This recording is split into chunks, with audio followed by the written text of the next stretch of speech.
toutes, bonjour à tous et bienvenue dans cette nouvelle chronique du vendredi matin avec Lou sur Radio Gemozo. Alors aujourd'hui, j'ai décidé de vous parler d'astrologie. Mais l'astrologie, c'est un sujet trop vaste pour que j'aille bien au fond des choses.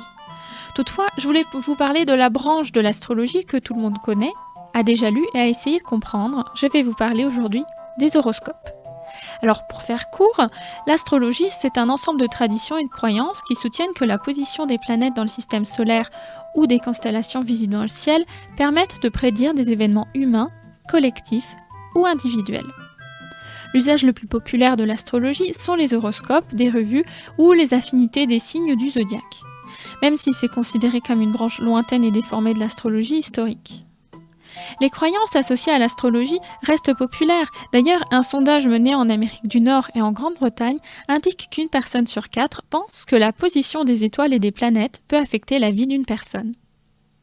Si l'astrologie de base reste l'établissement d'une carte du ciel, l'astrologie occidentale est en constante évolution, ce qui induit un certain nombre de désaccords entre astrologues. Ces désaccords sont vus comme le monde, vous m'en direz tant, vu que les sujets de controverse les plus grands, c'est la manière de calculer ou d'interpréter la position des astres dans le ciel. En fonction des époques, l'astrologie était plus ou moins appréciée, et oui, c'est comme une mode. Et au XXe siècle, l'astrologie a connu un regain d'intérêt avec une approche nouvelle. Aujourd'hui, on peut diviser l'astrologie occidentale en 4 branches. Donc avant toute chose, il y a l'astrologie dite individuelle qui s'intéresse au thème de naissance d'un individu, avec les signes astrologiques que nous connaissons tous, donc Vierge, Verseau, Scorpion, Gémeaux, etc. Il y a ensuite l'astrologie événementielle qui prédit des grands événements ou l'évolution de la bourse, donc on peut appeler ça l'astrologie mondiale.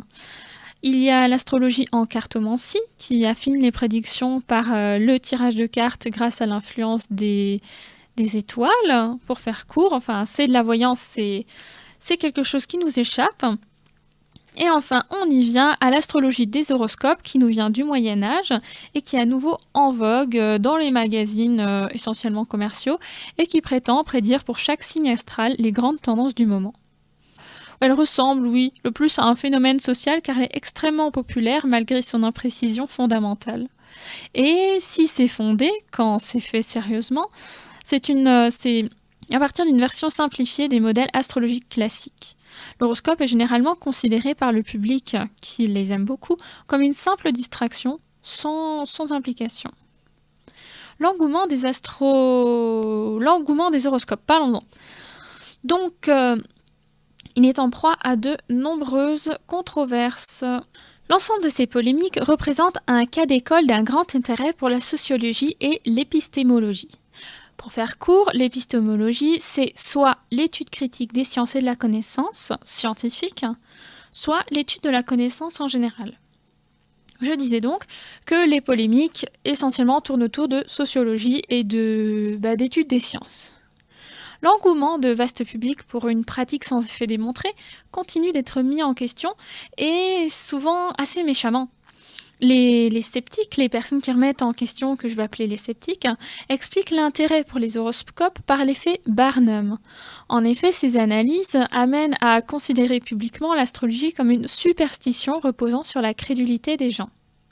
Ceci est globalement la position adoptée par le monde scientifique. L'astrologie, aussi inexacte qu'elle puisse être, a tout de même des impacts économiques avec toutes les applications et les numéros spéciaux qui existent à ce sujet, je vous apprends rien. Mais il s'avère aussi que d'un autre côté, les personnes qui croient en la véracité des horoscopes aient un comportement influencé par ceux-ci. Donc l'astrologie apporte autant de positifs que de négatifs à notre société et est constamment remis en question. Et pourquoi un tel engouement en fait ? Vu que l'astrologie, c'est une discipline qui nous échappe et même qui échappe à toute science exacte, et on va dire que l'astrologie est dictée par des forces qui nous échappent. Et je pense que c'est un principe même de la société, essayer parfois de se référer à quelque chose qui nous échappe complètement comme par exemple à Dieu.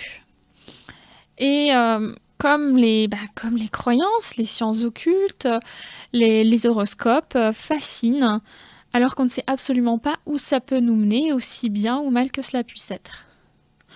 En parlant de crédulité sur les horoscopes, je vais vous raconter une petite anecdote. Alors j'ai une copine, appelons-la Mélanie, qui hésitait à rompre avec son copain parce que ça n'allait pas, elle n'était vraiment, vraiment pas épanouie dans son couple. Et étrangement, les horoscopes du journal que nous lisions tous les jours résumaient vraiment sa situation amoureuse jour après jour pendant un certain temps. Et c'est fou, parce que ça correspondait vraiment à sa vie en ce point précis. Bon, elle n'a pas écouté l'horoscope pour autant, elle a fini par rompre bien plus tard parce que sa vie de couple ne la rendait pas heureuse du tout. Mais cette fois, c'était pas à cause des horoscopes. D'après cette anecdote, on pourrait se dire que les horoscopes sont vraiment efficaces. Voyons voir avec l'horoscope que j'ai sous les yeux en ce moment. Alors, on essaye avec les vierges. Bon, travail. Mars vous donne une pêche extraordinaire et vous fait déplacer des montagnes. Quelle efficacité! Amour, votre moitié a besoin d'un parfait équilibre et vous aussi ne le niez pas. Gare à vos égarements. Santé, maux de tête. Bon Marion, est-ce que ça te convient aujourd'hui? C'est pas vraiment correspondant à ma journée en fait. On va voir quelqu'un d'autre au hasard. Allez, les balances. Travail. Jupiter vous permet de nouer des contacts positifs et donne une belle impulsion à vos affaires. Amour, votre douceur et toutes vos petites attentions sont des plus charmantes. L'autre apprécie follement. Santé, dos aménagé. Cathy, est-ce que ça te correspond? Oui, ça me correspond tout à fait. Après avoir écouté Cathy et Marion, on se demande ce qu'on peut en conclure. Est-ce que ce que disent les horoscopes, c'est vrai? Oui, mais pas toujours. Et pourquoi? Comment ça se fait? En fait, l'écriture des horoscopes, je ne sais pas qui les écrit, mais ça se veut assez large pour toucher le plus de monde possible. Et ça marche si c'est fait pour toucher le plus de monde possible. C'est comme ça que les gens mordent à l'hameçon. Moi, en ce qui me concerne, je pense que c'est un tissu de sornettes. Après tout, l'univers entier a autre chose à faire que de nous dire comment nous, pauvres petites créatures humaines si insignifiantes face à l'infini de l'espace, allons mener nos journées. Et puis, parlons du 21 décembre 2012, là où il y a eu un alignement entre le centre de la Terre, le centre du Soleil et le centre de la galaxie. Il s'est rien passé. Nos vies n'ont pas changé du tout. Regardez, 4 ans plus tard, on est toujours là. Bon, quoi qu'il en soit, les horoscopes, j'y crois pas spécialement et je les lis essentiellement pour rigoler. Mais dans 4 jours, c'est les élections présidentielles aux États-Unis. En ce qui me concerne, j'aurais pas très envie que Trump passe. Parce que j'ai beau ne pas croire en l'alignement des astres, l'alignement de la connerie, ça par contre, j'y crois. C'était les Chroniques de Lou. Je vous remercie de votre attention.